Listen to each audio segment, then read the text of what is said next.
All right. Lovely. Let's quickly start, students. So already you all have finished certain topics. I believe comparison shopping is remaining with this class, right? You all haven't done the topic comparison shopping, correct? Thumbs up or down, students, quickly. Okay. So today we will first start with comparison shopping, and then we will see if it is possible to cover one more topic. We will do that. All right. So I'm now going to share my screen. It's going to be very, very simple for all of you all. Now, what is comparison shopping?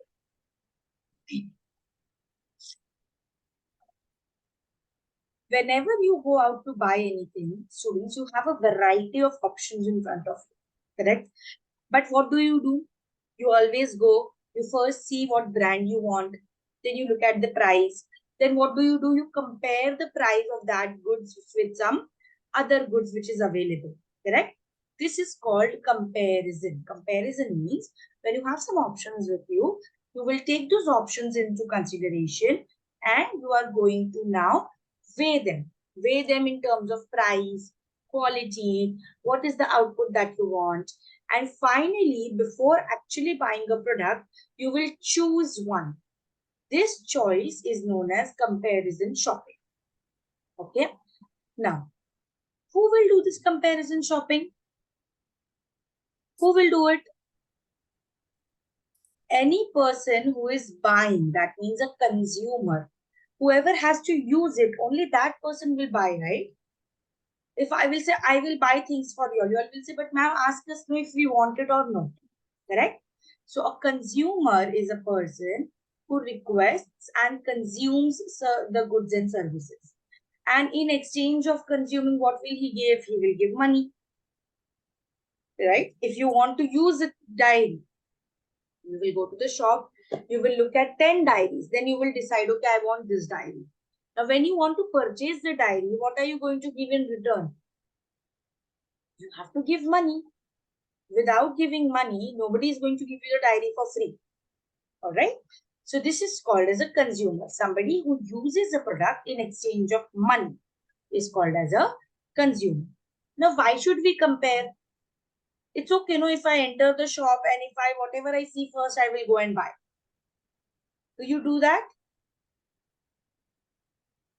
You enter the shop and whatever is the first thing you will see, you will buy it.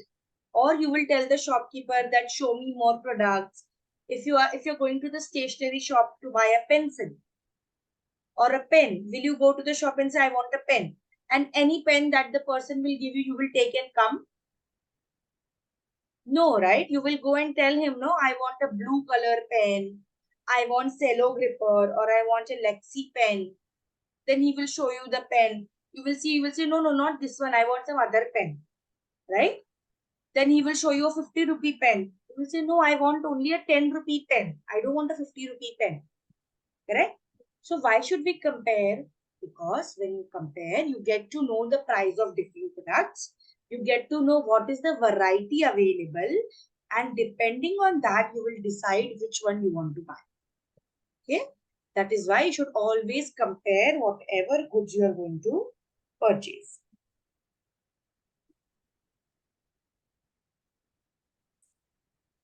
All right. Moving ahead now. What are your spending habits? I want you to think about the last item that you have bought, that you have purchased. It can be anything. It can be even a small pen, or it can be even a big toy, or it can be a dress also. Anything that you have recently purchased. Now, while you were purchasing, ask this question to yourself. When you went to purchase, did you look at the product carefully? Did you consider other options before buying the product? If yes, then very good. If no, then why? Did you buy the first thing that you see in the supermarket? You have to ask this to yourself. Did you decide based on the color and size? Okay. So if you thought about all of these things, children, then you are a comparison shopper. But if you did not think about all of these things, you are an impulsive shopper. Impulsive shopper means a person who does not think anything and just goes and buys whatever he sees. Okay? And should never ever be an impulsive shopper, because you will tend to spend extra money. And we know if you're on a budget, if you go to shopping on a budget and you spend extra money, then entire budget is going to go into waste. All right. Hence, you should always make sure that you are a comparison shopper, not an impulsive shopper. All right. Now, let's see what is impulsive shopping and what is a planned shopping or a comparison shopper.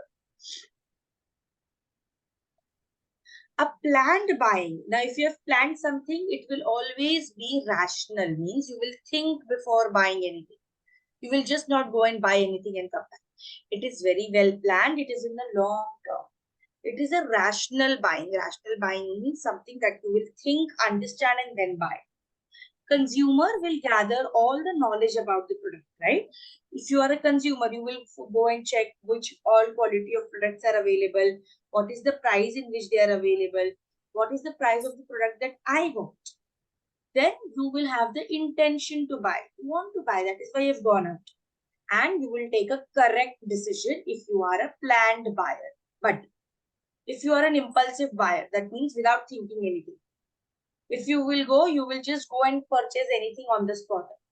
It is very irrational. You will not think about your budget. Consumer will just buy app products. Awareness is not there whether it is useful or not useful. There is no intention to buy, and you are tend to make small errors in your decision. Okay, you might sometimes buy something which you already have or which you don't need. This is called impulsive buying. Okay, I want you to read this slide quickly. Only read, nothing else.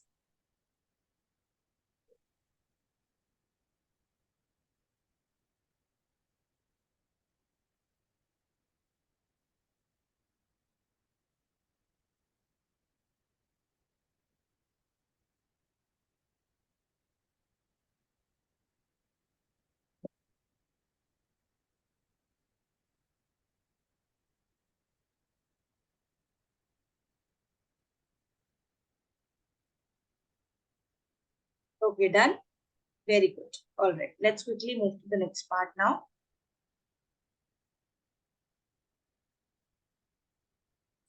Now, what are the steps involved in comparison shopping? First, you should know what you need. So you will define your needs. Next, you will research. You will look for what products are available. Then you will compare the price. Then you will consider the additional factors, like if you want some special color, if you want some special size, like if you have gone to buy shoes, right? You will see, you will ask yourself, do I want this shoes for school, or I want it for a party, or I want it to wear every day? What is the color that I want? If you want some special colors, that you will look into consideration, and then you will take a decision. Okay, so these are the steps that you should always follow while you are going for shopping, and you have options available for comparing. If you don't have any options, then there is no chance. You will have to purchase whatever is available in the market. All right. Now, let's answer the questions. If you know the unit price of an item, unit price means one unit price, one price of one of that item, what can you do? You will be able to compare the price, estimate how much you need, determine the cost, and figure out the discount. Can you find out the discount with the price? If I tell you the price of this diary is 100 rupees, have I given you any information about the discount? Thumbs up or down? Quickly. No. So I cannot figure out the discount. This is not the right option. Can I find the total cost of purchase?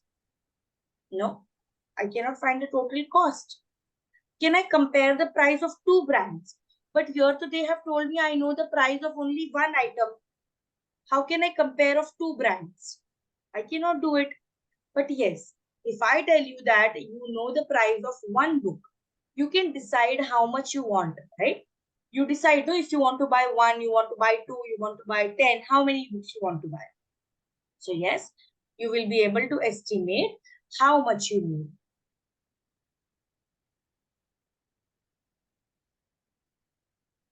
All right. Now, let's see the next question. This is, you are going to answer this question, okay? I will zoom in for you. If you make a sudden decision to buy something that you have not planned, what kind of shopper are you? Are you a comparison shopper? How many of you think you're a comparison shopper? No.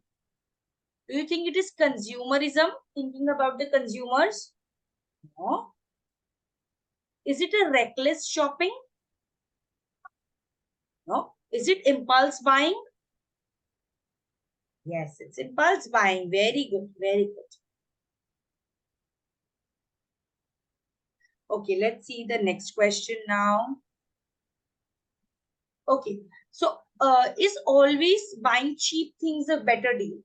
If you have products with you, and if I tell you, no, always you should go and buy things which are less in price. Is it always a better deal? No. Is it never a better deal? That no, you should never ever buy cheap products. No, right? Okay, sometimes it's okay to buy cheap things. Yes, sometimes it is okay to buy cheap things, no? Okay, very good. Okay, now this question is very interesting. You have two options. $1.20 for 12 O's. O's is a unit of measurement. And $1.50 for 16 O's. Tell me which one will you buy?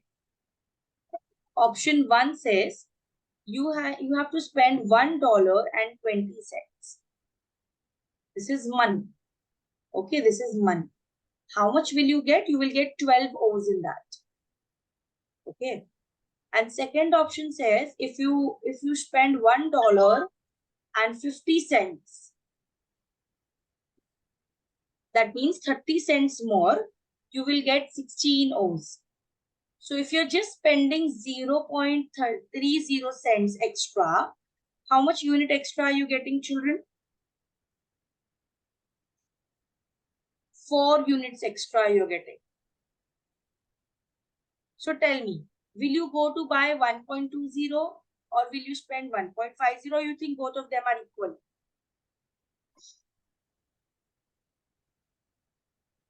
Are both of them equal? How many of you will buy for 1.20?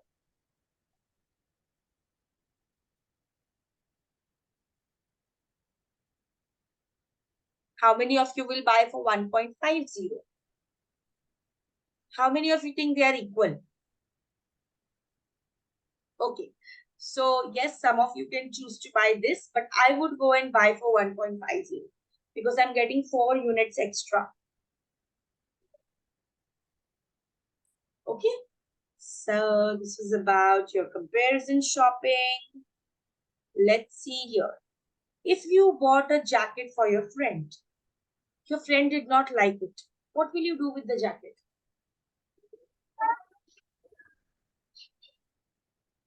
Will you keep it? Will you return it? What will you do? How many of you will keep it? You will say, it's okay, even if my friend did not like it, no problem. I will keep it. How many of you will return it? Okay, very good. Yes. So you can always return the products that you do not need. That you do not need. Now, I want you to think about one situation in which you wish to use comparison shopping and why. One such situation where you think that you can use comparison shopping. When you go out to buy stationery, when you go to the market, can you do comparison shopping there? Yes? Okay. When you go to watch a movie, can you do comparison shopping there? Can you go and say to the movie ticket seller, let me compare the price? No, right? But yes, if you're sitting at home and you're checking the prices online, can you do comparison shopping? Online, if you're shopping on Amazon and Flipkart, can you do comparison shopping? We do, no? Amazon, what is the price? Then we go on Flipkart and check what is the price. Then we compare, oh, okay, Flipkart is giving me less price, so I will go and purchase from there, right? I do that. Even when I go for grocery shopping, no, I go to 2, 3 stalls and ask what is the price of tomatoes, what is the price of potatoes, and then I see, okay, this person is giving me less price, but look at the quality. Quality is not good. Then I will not buy. I will spend little extra money and buy of good quality. No, if you spend little money and get bad quality goods, it is going to get harmful only, right? So it is okay to spend little more and get some good quality. We saw, no, it is not always right to buy cheaper goods. Sometimes it is okay to buy cheap goods, but sometimes you should always think about the quality also. Okay. Now this was about the topic comparison shopping. Do you have any doubts in this? No? What is this girl doing with her compass box? Nice pink color compass box, opening, closing. Yes?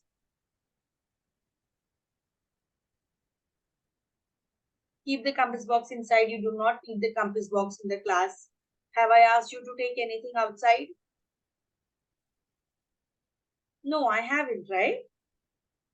So why do you need the compass box on the table? Come on, sit straight everyone. Hands on the table. Shall we do another topic also? Shall we do one more topic? It was a long time, students, where you all were not available, and that is why we are lagging a little bit in compared to your topics. So let's do one more topic today, okay? Okay. Now, the sixth topic is foreign currency and conversion. Foreign currency and conversion. So while we were doing bank, we have learned about foreign exchange bank. We have learned about foreign exchange banks, right? A bank which deals with money which comes from other countries. Now, like India has rupees, every country has their own currency. You cannot take Indian rupees, go to China and say, take this Indian rupees. They will not take it. They will say, give us our currency. What do I do with this rupee? Right? So, what is a foreign currency? A currency used by foreign country which they will recognize as their form of money exchange. This particular currency is the only form of exchange, and that government will allow it to use for buying and selling in their country. Okay, like rupees you cannot use outside. Same way, dollars you cannot bring to India and use, right?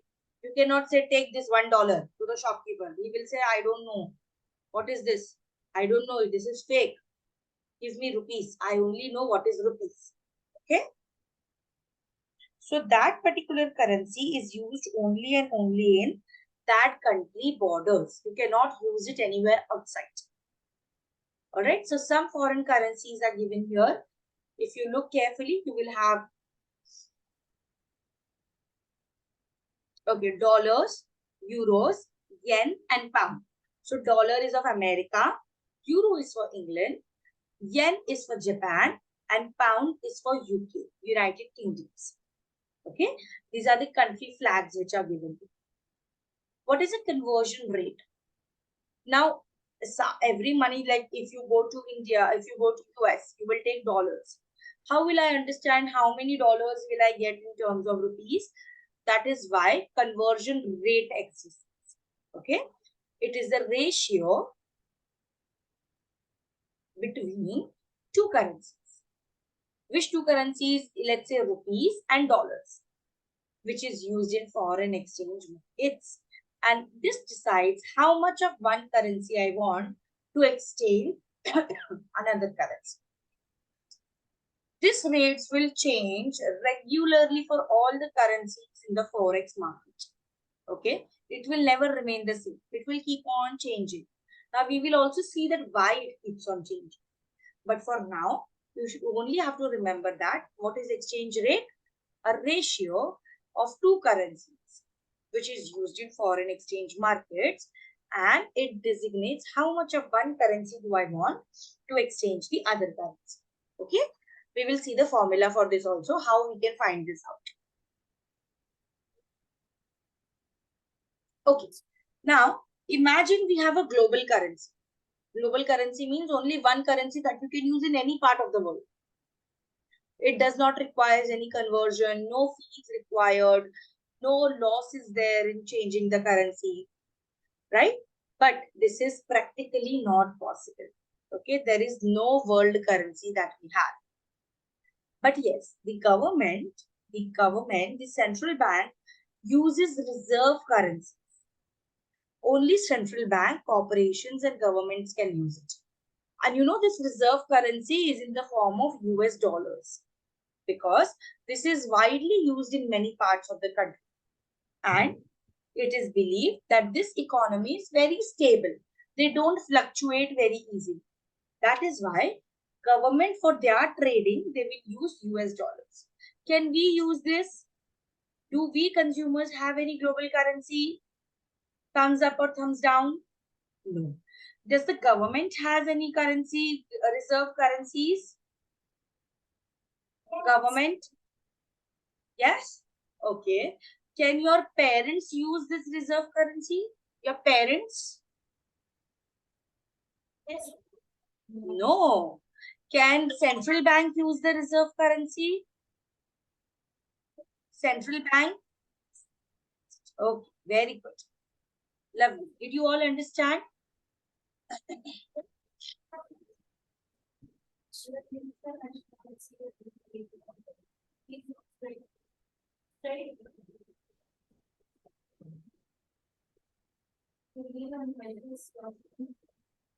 Okay. Is there any question that anyone wishes to ask? You can please come ahead and ask.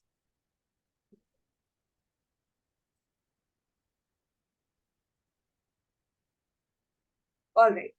Moving ahead, exchange rate. The rate at which one country's currency can be traded for other country's currency. What is the formula? Money in after exchange and money before exchange. So let's say after exchange, I got 1000 rupees. Okay. And before exchange, I gave in 100 rupees. So when I gave 100 rupees, I got 1000 rupees in return. That means my exchange currency, my exchange rate is 10. What is my exchange rate? 10. Okay. So this is how you can easily find out exchange rate of any country. How much money you have given in, that how much money have you got in divided by how much money you gave before exchange. Okay, this is the formula that you can use to find out any country's exchange rate. Okay, as I told you, this exchange rate keeps on changing. Now, why do they keep on changing? Sometimes it is due to inflation. Inflation means where in the country the price is high for everything. It can be because of interest rates, because of different balance of payments, because of government debt, if the government has taken loan from somebody, because of the changing money policy. Because if your economy is very, very strong, even that time your exchange rate can change. Okay?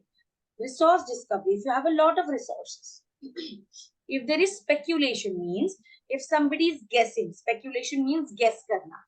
Okay, if someone is guessing that in future I think the price will rise, in future I think the price will fall, that case is also your foreign exchange will change. Recession, opposite of inflation, where the prices are very low. Markets and political stability. So country is very stable in terms of political. That means there is no war. All the things are going good. Everyone has money. In that case also, your exchange rate is going to fluctuate or change. Okay. Read these points quickly, then we will move to the next part.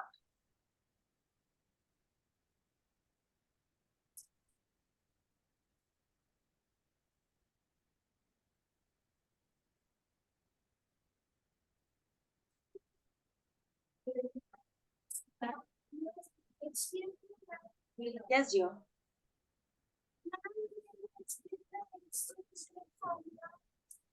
Exchange rate formula, sure. Yeah. You want it to be explained once again? Okay. Okay, sit, I will do it. Okay, so whatever money you have got in, whatever money you have received, divided by whatever money you give. I went to the exchange rate office and I gave him Indian rupees 100. Okay, and he gave me some other countries 1000 rupee back. When he exchanged the money, he gave me 1000, okay, of some other country. I want to know what is the rate of exchange. So what will I do? I got 1000 rupees divided by how much did I give? I gave 100 rupees. So when I divide this, I will get the answer as 10. Okay. So the exchange rate is 10. That means if I had given him 1, he would have given me 10. So for every 1 rupee that I'm giving him, I'm going to get 10 rupees or 10 units of the other currency that I'm trading for. Okay. This is how the exchange rate works.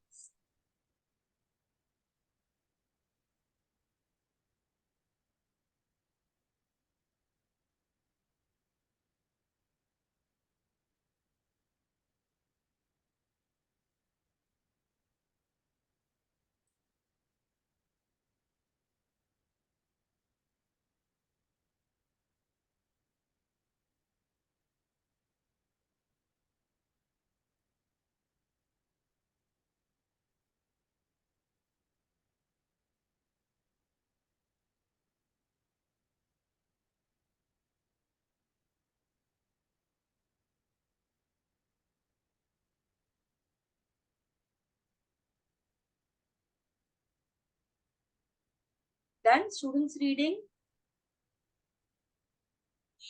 Okay. When will you use foreign currency in real life? When you're going out for travel, when you're doing business with other countries, when you're going to study abroad, all this time you will use your foreign currency. Now quickly read this. So small example given, I will zoom in more for you.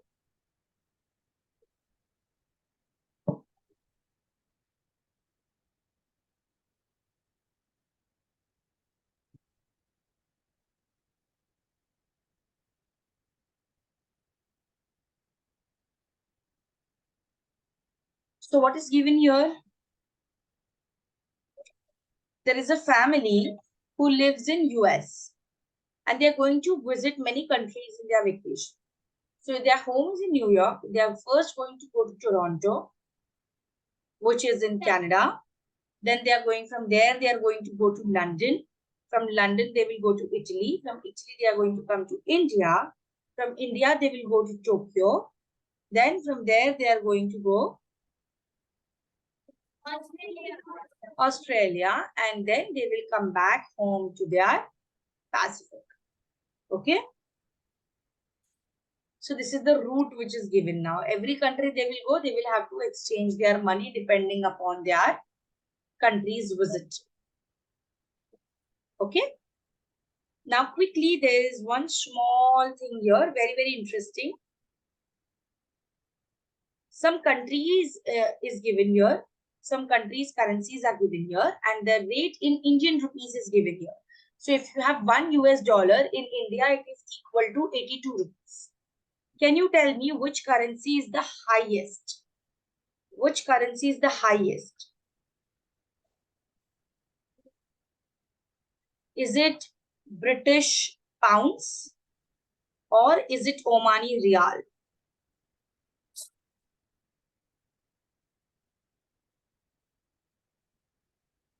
How many of you think it is British pounds?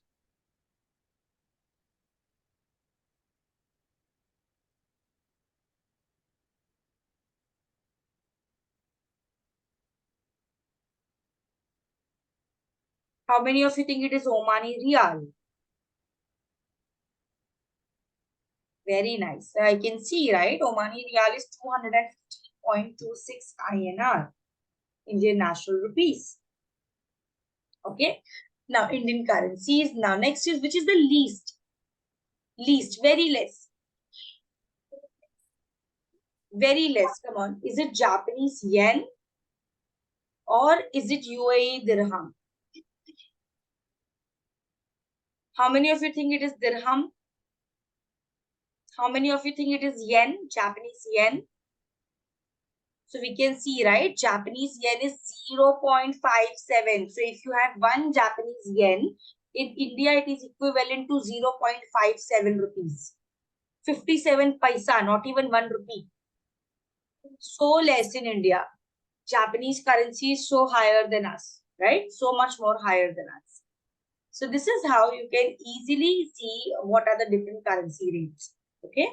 Now, for your homework, you can go home and you can check what is the today's currency rates. What is the currency rate for $1 Australian, for one Canadian dollar, for €1, for £1? If you want, you can write this down. Asha, Indian rupee in terms of US dollars. So if you have one Indian rupee, how much US dollar it is equal to? $1 Australian is how much US dollars? How many US dollars? Like that, you can find out the exchange rates.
Yes, dear.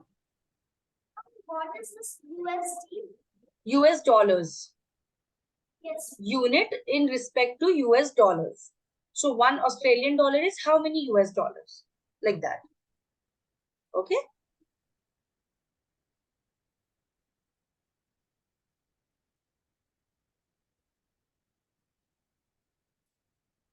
Done, students? Everyone completed? Very good. Quickly finish, students. 1 minute more only I'll give you all, okay?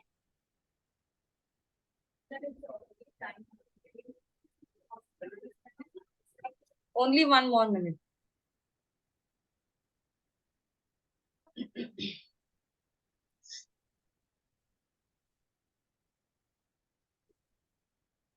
Yes, dear.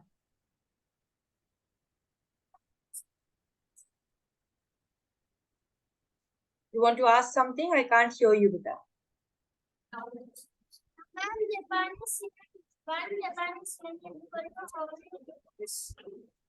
Japan, 1 yen. 1 yen is just now we saw, no?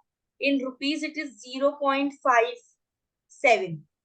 That is 0.57 paisa, not even a 1 rupee, not even complete rupee. Okay. Done, students? Okay.